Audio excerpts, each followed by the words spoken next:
আজকে আমি আপনাদেরকে দেখাবো টমেটোর খাড়াই রান্না করে। এখানে আমার লাগবে টমেটো আর লাগবে শুকনা বড়ই।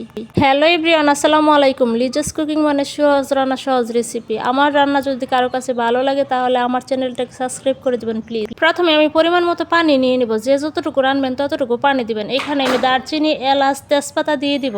পানিতে বলক চলে আসলে এখানে আমি দিয়ে দিব স্লাইস করে রাখা টমেটো।